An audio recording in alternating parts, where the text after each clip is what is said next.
Well, hello everyone. Welcome, welcome, welcome. I'm so glad that you're here. I'm really excited about this. I know you're here because you want to get a better understanding of Excel. My name is Professor Mike. I teach business analytics, and one of my areas of specialty is getting students up to speed really quickly, going from having never used Excel before all the way up into intermediate, if not advanced. When students first join me in class, a lot of times they're nervous, they're a little bit fearful, they're not too sure what to expect. They equate metrics and analytics to numbers. And so many students of mine, they have this fear about numbers. They've been told they can't do math, they can't do numbers. And it scares them. But here's the reality. You are good at numbers. You can do math. You do it all the time. You walk down the street. You don't trip over yourself. Guess what your brain's doing? It's doing mental calculations. You get into a car. You drive to wherever you need to go, to work, to school. Guess what your brain's doing? Mental calculations. You have this block in your mind because you've been told that you can't do math, and you believe it. Perhaps it's because when you're going to school, math seemed crazy. You couldn't make sense out of it all. You were told to solve an equation, and you weren't told what it meant or why you were doing it. You're given an example and you had to keep on repeating it. It's like trying to learn a new language. Imagine if somebody only told you the sounds that you have to make, but you didn't understand what it meant. So you're trying to put these sounds together and communicate, but you have no idea what you're actually saying. How can you communicate with anybody? How can you even understand what you're trying to get across? Well, it's very similar to looking at numbers. Let me give you an example. When I was younger, I was okay at math. But there's some things I had no idea. Solving a quadratic equation. I can do it. I still am not entirely sure what it's used for. And I'm sure some of you will put some comments letting me know what it is. Great, I appreciate it. But in terms of practical application for everyday life, I couldn't make sense of it all. Now, a lot of people also think, well then, why should we learn math? What's the point of it?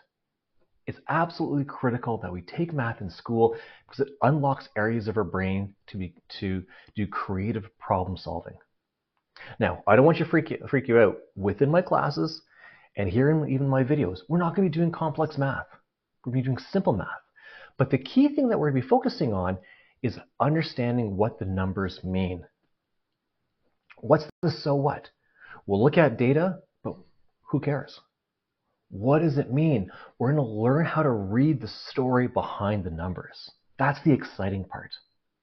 So for those of you that are currently in school, once you graduate, I'm telling you right now, studying this and knowing how to create reports and communicating insight, that's what's going to get you the job. And for those of you that are currently working your early career, then understanding the basics and moving over into intermediate, that's what's going to get you the promotion. So all my videos are going to be focused on either getting the job or getting the promotion. Now for some of you, again, who've never used Excel before, we're going to start slowly. So we're going to make sure that nobody is left behind. Some of my students are quite young, but some are also in there. They're a bit older. I don't want to say old, but they're a little bit older, up till late 50s. I get wide spectrum. And everybody comes in feeling a little bit nervous. Again, those that don't have much Excel experience. So this video series is for you. One of the things that you'll notice on my channel, and I urge you to do a little plug here, to subscribe and like this video so you get notifications of videos when they come out. Because I'm going to be looking at two ways of approaching Excel. For those of you that are absolute beginners and looking at the basics, I'm also going to produce another series of videos for those that want to expand their Excel knowledge. They're going to be different videos from what you're seeing right now. And I urge you to watch all of them. And the reason for that is because if you see how a problem is solved using a completely different data set and something that you haven't even seen, I'm hoping that having that knowledge will spark some creativity so that when you approach a problem, whatever at work or at school, then you can potentially cross-pollinate ideas, get that creativity, and come up with unique ways of solving a problem. It's going to be exciting. You're going to have lots of fun. I know it sounds crazy. Some of you are thinking, what? Excel and fun? What is this guy talking about? But you'll see, once you start developing some competency, that's going to develop confidence. And when you start seeing things come to life in Excel, you're going to get a sense of satisfaction from that. Trust me, you'll have to trust me on it if you don't believe me. All right, let's get started in opening up Excel for the first time for those of you that aren't familiar with it. For those of you that are familiar with this, feel free to skip ahead to the next video.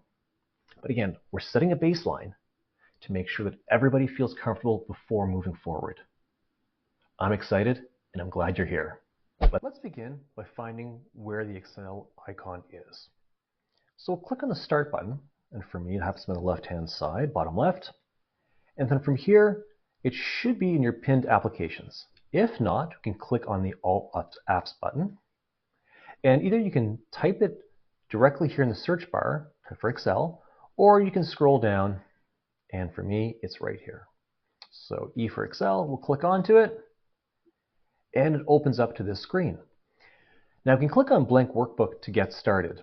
However, if this is truly your first time, I recommend that you take the tours right up here, starting with the Welcome to Excel, the Formula tutorial, then look at Pivot Table tutorial, Power Query, and then Beyond Pie Charts tutorial. Absolutely amazing to get your feet wet.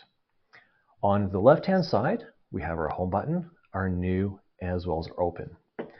We can open up recent documents that we have over here. If there's any that are pinned, some of your favorites, you can click onto here. If there's any that anybody shared with you, you'll find them here shared with me. So let's go ahead and open up a blank workbook. Here we are. So we'll go through a couple of things, just become familiar with the look and feel of Excel and what's there. So along the top, up here, we have File, Home, Insert, Page Layout, Formulas. As you see, as I click on one of the menu items, that the ribbon changes with different icons. And within each one, they're grouped naturally together, and you can do various functions. Here you see A1. This is the cell reference. So we can see the cursor is, we click in the cell A1, and that's the reference. All rows are numbers and all columns are letters. Over here we see the formula box. So we can insert a function by pressing this F, the function with an X on it, and we can go and find a function. You can insert your functions this way. Alternatively, if you click into the formula bar, you can start typing right away. So equals, all formulas in Excel begin with equal sign. But let's say if you just wanted to start typing some text. There we go. So I'm typing it here in the formula bar, and we're seeing the result of it here in cell A1. Now, if I wanted to, let's start typing directly into, I'm typing in cell A3. So you're seeing it displayed here, and you're also seeing it within the formula bar. So what's the point of seeing it in both places? Well, it's important to note here that what we're seeing is this is a display of the formulas that are entered here. So we'll see the formula in here, and the results of it will show up within the workbook, or the worksheet. Now, moving on down, you'll notice that this is the area where it tells us what sheet we're currently on. So we're on sheet number 1, and you can tell where this is the active sheet. Well, number 1 because it's the only sheet there, but there's also a green line under the name sheet 1. The little plus sign here, if I click onto it, it creates a new sheet. And now it tells us this is sheet 2, and there's a green line underneath that sheet number 2. If I keep pressing this, I'm going to just insert more sheets within my workbook. Now over to the right-hand side, this is a scroll bar for scrolling back and forth, going left to right within the worksheet, and we have a scroll bar that can move up and down as well too. So I can scroll all the way down, I can scroll down, and then I can click and drag the toolbar or the scroll bar up. And we can also change the zoom. If we want to make the cells bigger, we can just keep on clicking and it expands. So, and if we press the minus sign, we can go by increments in 10 down to back to 100, or even less if we wanted to as well too. So this is the basics of the navigation of Excel, what you're going to see. Now again, I recommend after doing this on your own, go ahead and click onto each one and go through its entirety. It's a great little boot camp in order to get you up to speed very quickly. Well, thanks for joining me. Again, it's going to be an exciting journey, and I'll see you in the next video. Again, don't forget, hit the notification bell, like and subscribe, and we'll get more videos. All right, thanks everyone. See you next time.